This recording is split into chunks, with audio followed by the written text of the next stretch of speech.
नमस्कार मित्रों, विद्यार्थी क्लासेस में आप सभी का स्वागत है। आज हम लोग आपके लिए लेकर आए हैं शिक्षण कौशल और आज हम लोग इसी की एक सीरीज शुरू करने जा रहे हैं। हम लोग इसको भी पढ़ेंगे क्योंकि सुपरटेट संभावित चुनाव के बाद होगा, तो उसी संबंध में शिक्षण कौशल की सीरीज शुरू की जा रही है।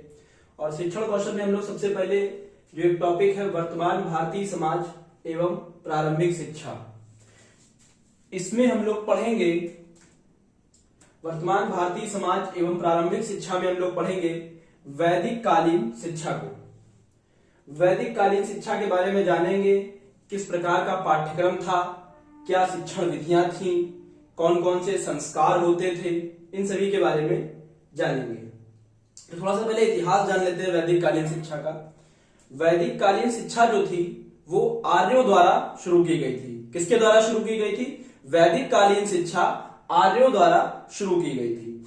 वैदिक कालीन शिक्षा को ही गुरुकुली शिक्षा भी कहा जाता था, क्योंकि वैदिक कालीन शिक्षा जो होती थी वो प्रायः गुरुकुलों में दी जाती थी और इनके जो गुरुकुल बनाए जाते थे वो शहर के शोरगुल से दूर बनाए जाते थे, किसी नदी के पास बनाए जाते थे, नदी या पोखर के पास बनाए जाते थे। अब नदी या पोखर के पास बनाने का जो सबसे बड़ा कारण होता था वो होता था कि तब हैंडपंप तो होते नहीं थे, तो जो पीने का पानी होता था वो वहीं से आता था। तब इतना प्रदूषण भी नहीं था कि पानी खराब हो जाए, तो वो स्वच्छ होता था, उसी को पानी को प्रयोग में लाया जाता था। और देखा जाए तो वैदिक कालीन शिक्षा जो है यही भारतीय शिक्षा का स्वर्ण युग भी कहलाती है। और जो गुरुकुल होते थे यहाँ के, वो सब जो ऋषि होते थे उनके देखरेख में होता था। अलग अलग ऋषियों के अलग अलग गुरुकुल होते थे और ये जो गुरुकुल होते थे इनको धन कहां से प्राप्त होता था? इनको जो धन था वो कुछ भिक्षाटन से आता था, कुछ जो किसी राज्य, जिस राज्य में वह गुरुकुल पढ़ रहा है वहां के राजा द्वारा दिया जाता था। तो इस प्रकार से इनकी आय के ये स्रोत हो जाते थे। आइए आगे देखते हैं। वैदिक कालीन शिक्षा में सबसे पहले आता है, एक संस्कार आता है, विद्या आरंभ संस्कार। कौन सा संस्कार आता है? विद्या आरंभ संस्कार। यह कब होता था? यह संस्कार 5 वर्ष की आयु में जो कुल पुरोहित होता था, जैसे प्रत्येक जो कोई घर था उसका एक ना कोई कुल पुरोहित होता था और वो कुल पुरोहित ही आकर, जैसे हम सबके घर में भी कोई ना कोई एक परमानेंट हम लोगों के यहाँ पंडित जी होते हैं जो आके सत्यनारायण कथा या इस प्रकार के धार्मिक कार्यों को कराते हैं, उसी तरीके से पहले भी वैदिक कालीन सभ्यता में भी क्या था, एक कुल पुरोहित हुआ करता था। और यही कुल पुरोहित जब बच्चा 5 वर्ष का हो जाता था तो बुलाया जाता था उनको। उस टाइम बच्चे को नहला धुलाकर, पीले वस्त्र, नए कपड़े पहनाकर, और ये जो कुल पुरोहित होते थे बच्चे का हाथ पकड़कर एक थाली में चावल भरकर उन चावलों पर उंगली फिरवाकर उससे लिखवाना, वर्ण लिखवाना, अक्षर लिखवाना शुरू करते थे। तो इस प्रकार सबसे पहला संस्कार जो होता है, तो देखा जाए तो प्रारंभिक जो शिक्षा है, यानी कि जो प्रारंभिक शिक्षा है 5 वर्ष से जो शुरू होती थी, उससे पहले की जो शिक्षा थी वो मतलब घर पर ही दी जाती थी। घर पर ही बच्चे को पढ़ाया लिखाया जाता था, बेसिक जो ज्ञान होता था वो घर पर ही दिया जाता था। तो इस प्रकार से विद्या आरंभ संस्कार से उसके पढ़ाई की जो शुरुआत है वो होती है। इसके बाद आगे बढ़ते हैं और एक संस्कार आता है उपनयन संस्कार। उपनयन संस्कार वह संस्कार होता था जिसके बाद से वह गुरुकुल चला जाता था और गुरुकुल में ही रहकर पढ़ाई करता था। तो इस प्रकार हमने क्या देखा? हमने देखा कि जो गुरुकुल है वो आज के जमाने के वो क्या है, वहां पर बोर्डिंग स्कूल टाइप के, वहीं पर वो रहेगा, वहीं पर वो पढ़ेगा, गुरु के संरक्षण में रहेगा और गुरु ही उसकी देखरेख करेगा, वहीं पर उसके खाने पीने की व्यवस्था होगी, खेलने कूदने की सारी व्यवस्थाएं होंगी। तो इस प्रकार हमने देखा उपनयन संस्कार। उपनयन संस्कार जो था वो अलग अलग जाति का अलग अलग समय पर अलग अलग ऋतु में होता था। सबसे पहले देखते हैं ब्राह्मणों का कब होता था। ब्राह्मण जो थे उनका होता था 6 से 8 वर्ष में। कब होता था? 6 से 8 वर्ष में होता था, वसंत ऋतु में होता था। और इनको आपने देखा भी होगा जब उपनयन संस्कार वगैरह होते हैं तो काले हिरण की छाल पहनाई जाती है। तो ये इनको ऊपरी वस्त्र जो पहनाया जाता था वो पहनाया जाता था, काले हिरण की खाल पहनाई जाती थी। और किस मंत्र का उच्चारण करवाया जाता था? गायत्री मंत्र का उच्चारण करवाया जाता था। इसी तरीके से इसी क्रम में देखते हैं तो क्षत्रिय आते हैं। क्षत्रियों का जो उपनयन संस्कार होता था वह 10 वर्ष की आयु में होता था और यह ग्रीष्म ऋतु में होता था। और इनको क्या ऊपरी वस्त्र पहनाया जाता था? इनको जो ऊपरी वस्त्र पहनाया जाता था वो चित्तीदार हिरण की खाल पहनाई जाती थी। और किस मंत्र का जाप करवाया जाता था, उच्चारण से करवाया जाता था? वो था त्रिष्टुप मंत्र। बच्चे से अनुकरण द्वारा उससे ये उच्चारण करवाया जाता था त्रिष्टुप मंत्र का। इसके बाद देखते हैं वैश्य। वैश्य जो थे उनका जो उपनयन संस्कार था वह 12 वर्ष की आयु में होता था और शीत ऋतु में होता था। और इनको क्या पहनाया जाता था? इनका ऊपरी वस्त्र होता था बकरे की खाल। इनको जो ऊपरी वस्त्र पहनाया जाता था वह बकरे की खाल होती थी। और इसी के साथ इनको जगती मंत्र का क्या करवाया जाता था? इनको जाप या उच्चारण करवाया जाता था। फिर इसके बाद हम लोग देख लेते हैं गुरुकुल के नियम क्या होते थे। तो देखते हैं गुरुकुल के जो नियम थे उनमें कुछ प्रमुख नियम ये हैं। जैसे सबसे पहला नियम आता है हिंसा ना करना, यानी कि अहिंसावादी बनाया जाता था बच्चों को, वो हिंसा ना करें। और फिर उनको सिखाया जाता था कि अपनी इंद्रियों पर नियंत्रण कैसे रखें। जैसे भी आगे आप पढ़ेंगे बौद्धकालीन शिक्षा, वहां पर आप देखेंगे कि निर्वाण की प्राप्ति के बारे में बात की जाएगी। और निर्वाण का मतलब ही क्या होता था? अपनी इंद्रियों पर कंट्रोल करना। फिर आगे बढ़ते हैं और देखते हैं तीसरा होता था, अब वहां पर जो गुरुकुल होता था वहां पर गाय भी रखी जाती थी। अब उन गायों को चलाने का कार्य किसको दिया जाता था? यहीं पर रहने वाले बच्चे जो भी विद्यार्थी थे उनको ये काम दिया जाता था कि गुरुकुल की गाय भी आपको ही चलानी है। भिक्षाटन भी यही बच्चे करते थे। और गुरुकुल के कार्यों में गुरु एवं गुरुमाता का हाथ बटाना, जितने भी गुरुकुल के कार्य होते थे, गुरुकुल की सफाई करना, पानी भरकर लाना, भिक्षाटन करना, ये सारे काम कौन करता था? यही विद्यार्थी ही यहाँ पर ये काम करते थे। और क्या होता था? गुरु के आदेशों का अक्षरशः पालन किया जाता था। गुरु जो भी कह देगा वो उनके लिए अटल सत्य है और उसका वो पालन करते थे। फिर आगे देखते हैं, अब आगे देखते हैं तो हम लोग देखेंगे शिक्षा के प्रकार। शिक्षा किस प्रकार की थी? शिक्षा दो प्रकार की थी, एक थी परा और एक थी अपरा। परा थी धार्मिक शिक्षा, यानी कि परलोक की शिक्षा।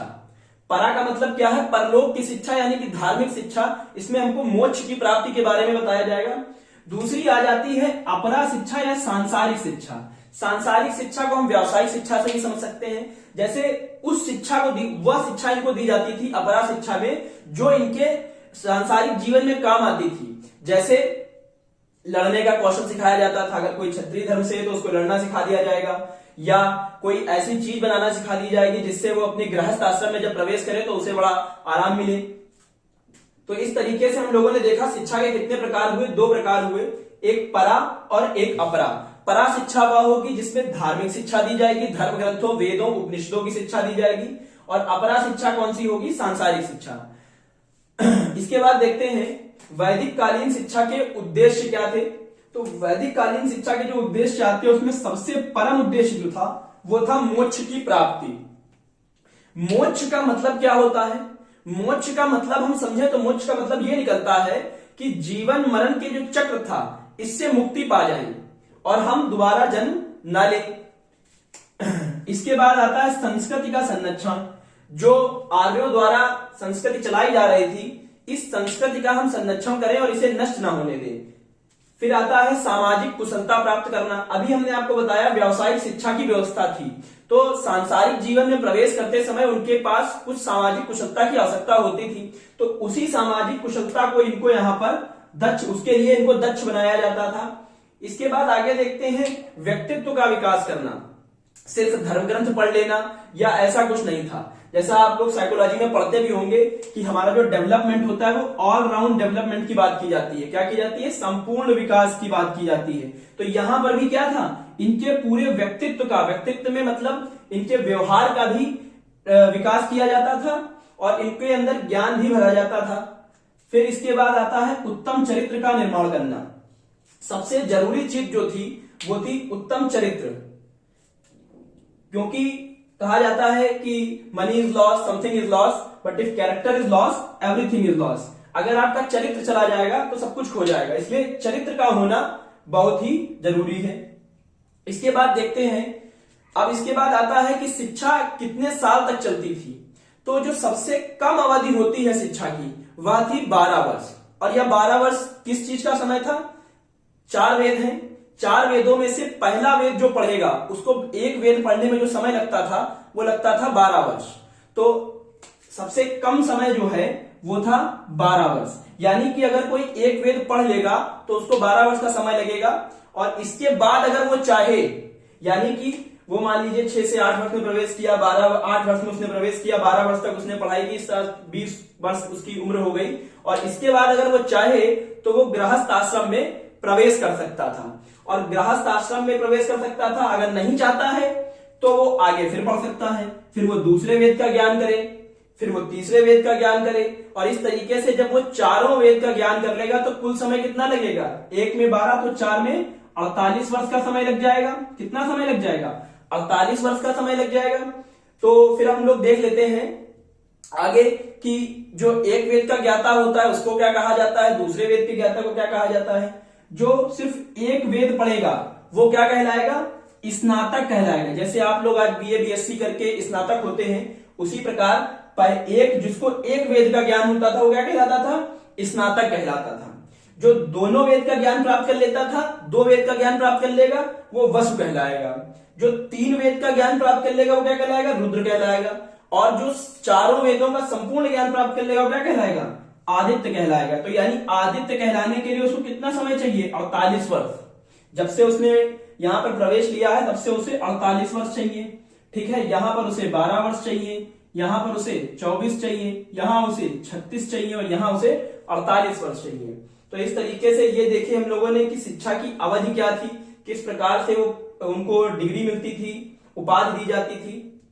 इसके बाद हम लोग देख लेते हैं शिक्षण विधियां क्या क्या थी। अब शिक्षण विधियां, जो सबसे प्रमुख शिक्षण विधि थी वो थी रटंत, क्योंकि कुछ भी लिखित था नहीं, जो कुछ भी था, जो गुरु था वो बोलता था, बच्चे उसका अनुसरण करते थे और उसको रटते थे, बार बार मनन करते थे, रटते थे, उससे उनको चीजें याद हो जाती थी। तो सबसे प्रमुख विधि जो आती है वो आती है रटंत विधि, यानी कि बच्चों को रटाया जाता था। इसके बाद आती है व्याख्यान विधि। अब चूंकि कुछ चीजें ऐसी थी जो सिर्फ रट के समझ नहीं आ सकती थी, तो गुरु उन चीजों की व्याख्या करता था, बच्चों को समझाता था। तो यहां पर कौन सी विधि का प्रयोग हो जाएगा, व्याख्यान विधि का प्रयोग हो जाएगा। इसके बाद देखते हैं वाद विवाद। देखा होगा कभी कभी पंडित लोग कहते हैं और शास्त्रार्थ कर लिया जाए, कुछ शास्त्र के बारे में एक दूसरे से जान पूछ लिया जाए, जिसको आज हम लोग ग्रुप डिस्कशन कहते हैं। तब उसी प्रकार से एक विधि थी वाद विवाद विधि। तो उसमें ये लोग एक दूसरे को ज्ञान जानने का प्रयास करते थे कि तुमको कितना पता है, हमको इतना पता है, इस प्रकार से एक विधि चलती थी। इसके बाद आती अनुकरण विधि। मैंने बताया जैसे आप लोगों को कि गुरु जो कुछ भी बोलता था बच्चे उसका अनुसरण करते थे, इसीलिए यहां पर शिक्षक का जो आदर्श चरित्र होता है वही आवश्यक था। अगर शिक्षक का जो चरित्र था वो आदर्श नहीं होगा, ऐसा चरित्र नहीं होगा कि बच्चे उसका पालन कर सकें, तो उनके अंदर भी उत्तम चरित्र नहीं बन पाएगा। तो इसके बाद देखते हैं आती मनन विधि। अब गुरु ने जो कुछ भी पढ़ा दिया था लगातार उसका मनन करते रहना, रिवाइज करते रहना, वो क्या होता है, मनन विधि होती है। अब कुछ चीजें ऐसी थी, जैसे आपको बताया व्यावसायिक शिक्षा, सांसारिक शिक्षा में उनको धनुष बाण चलाना सिखाया गया। तो धनुष बाण चलाना याद तो रख नहीं सकते हैं, उसके लिए हमको क्या करना पड़ेगा, लगातार अभ्यास करते रहना पड़ेगा। तो हम क्या करेंगे, करके सीखना, लगातार उसको चलाकर देखेंगे, प्रयास करेंगे, और हम क्या होगा, एक दिन हम वो धनुष बाण को चलाना सीख जाएंगे। तो हम लोगों ने कौन कौन सी विधियां देखी, एक देखी रटंत विधि, यानी कि गुरु हमको बार बार रटाएगा। फिर हमने देखी व्याख्यान विधि, यानी कि गुरु उस पर लेक्चर देगा, उसको व्याख्यान करेगा, उसका समझाएगा सबको एक एक टॉपिक। फिर वाद विवाद, यानी कि ग्रुप डिस्कशन करना या शास्त्रार्थ करना, एक दूसरे को ज्ञान को आदान प्रदान करना। अनुकरण, गुरु जो कुछ भी बोल रहा है उसका अक्षरता अनुकरण करना, उसको वैसे ही रिपीट करना। मनन, मनन में जो चीज गुरु ने सिखा दी है लगातार उसको रिवाइज करते रहना। फिर करके सीखना, जिस प्रकार व्यावसायिक शिक्षा में धनुष बाण या कोई भी ऐसा कौशल सिखाया जाता था जो कि गृहस्थ आश्रम में प्रवेश करते समय जरूरी लगता था, तो उसको हम क्या करते थे, बार बार करके सीखते थे, उसको और अच्छा बना लेते थे। इसके बाद जो शिक्षा खत्म होती थी, आपको बताया जैसे उसने एक वेद का ज्ञान प्राप्त कर लिया तो 12 वर्ष का समय लगा। उसके बाद अगर वो गृहस्थ आश्रम में प्रवेश करना चाहता है तो गृहस्थ आश्रम में प्रवेश करने से पहले एक संस्कार होगा, समापवर्तन संस्कार। यानी कि जब भी वो अपनी शिक्षा छोड़ेगा, अगर उसने एक वेद का ज्ञान के बाद वो अपनी शिक्षा छोड़कर गृहस्थ आश्रम में प्रवेश करना चाहता है तो क्या होगा, तब फिर समापवर्तन संस्कार होगा। और इस संस्कार में क्या होता था, इस संस्कार में गुरु बच्चे को उसके घर तक छोड़ने जाता था गाजे बाजे के साथ, और क्या होता था, इसके बाद जो शिष्य होता था वो चाहे तो गुरु को गुरुदक्षिणा देता था। और यही गुरुदक्षिणा जो थी ये क्या थी, यहाँ का रेवेन्यू कह सकते हैं, या यहाँ पर जो पैसे जो जिससे सब व्यवस्था चलती थी वो सब इसी से, या तो गुरुदक्षिणा से, या तो किसी राजा से, या फिर भिक्षाटन से आता था। इसके बाद देखा जाए तो जिस प्रकार आज लिखित परीक्षाओं की व्यवस्था है, वैदिक कालीन शिक्षा में इस प्रकार की किसी भी लिखित परीक्षा की व्यवस्था नहीं थी। अगर गुरु ने कह दिया कि आपको एक वेद का ज्ञान हो गया है तो आप अगली कक्षा में बढ़ सकते हैं, लेकिन अगर गुरु को लग रहा है कि आपको अभी पूर्ण ज्ञान नहीं हुआ है तो आप आगे कक्षा में नहीं जाएंगे। इसके बाद आते हैं कुछ चीजें और देख लेते हैं स्त्री शिक्षा के बारे में। जैसे आज स्त्री शिक्षा है, क्या पहले भी स्त्री शिक्षा ऐसी ही थी? तो हाँ, वैदिक कालीन सभ्यता में स्त्री शिक्षा जो थी वो काफी बेहतर थी। इसके कुछ उदाहरण देखने को मिलते हैं, अपाला है, घोषा है, गार्गी है, मांडवी है। ये सब कौन है? ये सब बहुत विदुषी महिला हैं। तो यहां से इनके जब नाम आते हैं वैदिक कालीन सभ्यता में तो इससे पता चलता है कि महिलाओं भी शिक्षा में पीछे नहीं थी, उनको भी कहीं ना कहीं शिक्षा मिलती रही। इसके बाद देख लेते हैं शिक्षा के प्रमुख केंद्र। शिक्षा के केंद्रों में देखा जाए तो सबसे पहले आता है प्रयाग, जो कि वर्तमान में प्रयागराज है, काशी यानी कि बनारस यानी कि वाराणसी, और कांची जो कि कांचीपुरम तमिलनाडु में है। तो ये कुछ शिक्षा के केंद्र थे। तो इस प्रकार हम लोगों ने आज देखा वैदिक कालीन शिक्षा के बारे में, जिसे भारतीय शिक्षा का स्वर्ण युग कहा जाता है। हम लोगों ने कुछ विद्या आरंभ संस्कार देखा, उपनयन संस्कार देखा, और समापवर्तन संस्कार देखा, शिक्षण विधियां देखी, शिक्षण पाठ्यक्रम देखा, किस प्रकार की शिक्षा थी, परा और अपरा थी। इसी प्रकार से हम लोग इसमें आगे बढ़ेंगे वर्तमान भारतीय समाज एवं प्रारंभिक शिक्षा में, और भी शिक्षण कौशल के टॉपिक को हम लाते रहेंगे। धन्यवाद।